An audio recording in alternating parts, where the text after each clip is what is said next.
Omicron के बारे में हम लोग को जानकारी प्राप्त हुई WHO के माध्यम से, हमारे ICMR के माध्यम से, केंद्र के स्वास्थ्य विभाग के माध्यम से जो गाइडलाइंस समय समय पर मिलते रहा, तब से हम लोग सभी ने, और उत्तर प्रदेश में खास करके क्योंकि हमारी तो इतनी बड़ी जनसंख्या है 24 करोड़ की, और पिछले के अनुभव को देखते हुए हमने अपना जो टेस्टिंग और बढ़ाया है। रेलवे स्टेशन पर, बस स्टेशन पर, हवाई अड्डों पर और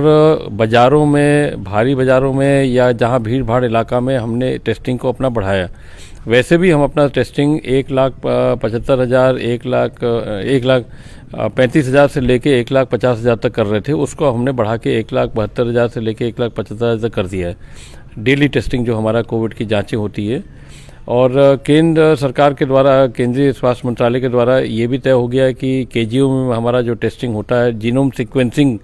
के माध्यम से, जिससे पता चले कि ओमिक्रॉन है कि नहीं, वो अब CDRI और NBRI दो संस्थाएं केंद्रीय जो है उनको भी उसमें किट्स अवेलेबल कर दिया गया है, और अब इन संस्थाओं में भी हम जांचें करा रही हैं। फिलहाल हमको जो सस्पेक्टेड केस थे जिस पर हमको थोड़ा सा लगा, उसमें 21 केस हमने जीनोम सीक्वेंसिंग कराया, जिसमें एक भी केस ओमिक्रॉन का नहीं निकला है, वो सभी डेल्टा का ही निकला हुआ है, और वो सभी लक्षण रहित ही ज़्यादा करके हैं, कुछ हल्के लक्षण वाले हैं, तो वो आइसोलेटेड है। और जैसे कोविड की जो हमारी मैनेजमेंट होती है, प्रबंधन होता है, उसी के तहत हम उनको अभी सुरक्षित रखे हुए हैं अपने अपने जगहों पर। कोई हॉस्पिटलाइजेशन अभी नहीं हुआ है,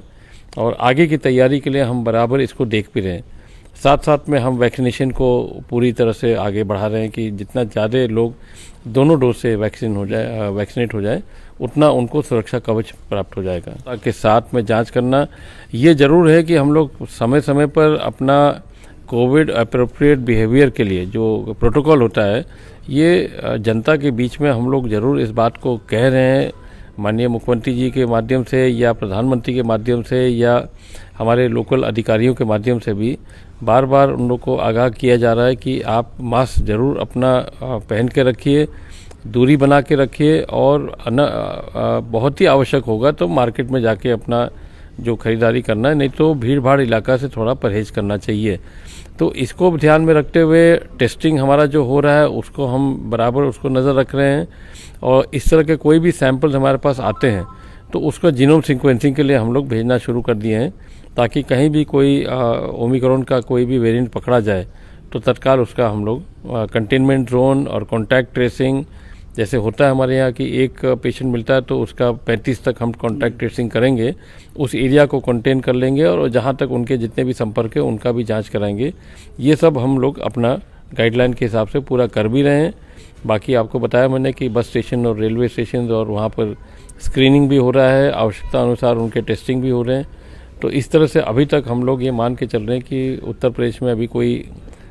इस तरह का ओमिक्रॉन का कोई केस अभी नहीं आया है, और बाकी सतर्कता हमारा जारी है। तो दिक्कतें आई थी हम लोग को पूरे देश में, पूरे विश्व में, तो प्रधानमंत्री के सीधे हस्तक्षेप करने के बाद से जो भी हमको कमियां पड़ी थी उस समय ऑक्सीजन की या ऑक्सीजन कॉन्सेंट्रेटर्स की या जो भी दवाइयों की थी, वो उसी समय हम लोग ने 10-15 दिन के अंदर पूरा कर लिया था। और उसके बाद PM केयर फंड के माध्यम से, CSR के माध्यम से, MP MLA फंड के माध्यम से हम लोग ने लगभग उत्तर प्रदेश के मेडिकल कॉलेज और जिला अस्पताल और भारी संख्या में सामुदायिक स्वास्थ्य केंद्रों पर भी ऑक्सीजन जनरेटिंग प्लांट्स, उनके साथ में ऑक्सीजन कॉन्सेंट्रेटर्स, बहुत जगह हम लोग ने पीडियाट्रिक ICU, उस समय ये बताया गया था कि बच्चों 18 साल के नीचे के बच्चों को भी प्रभावित कर सकता है, तो उसी तरह का पीडियाट्रिक ICU, वेंटिलेटर्स को सक्रिय करना और संबंधित डॉक्टर्स को भी पूरी तरह प्रशिक्षित करना, ये हमारा पहले से भी तैयार हो गया था और अभी भी हमारा तैयार है। अब रह गया कि ओमिक्रॉन के केसेस जो शुरू में जो बताए गए थे कि काफ़ी संक्रमित कर सकता है लोगों को, उसका कोई अभी पौष्टिक एक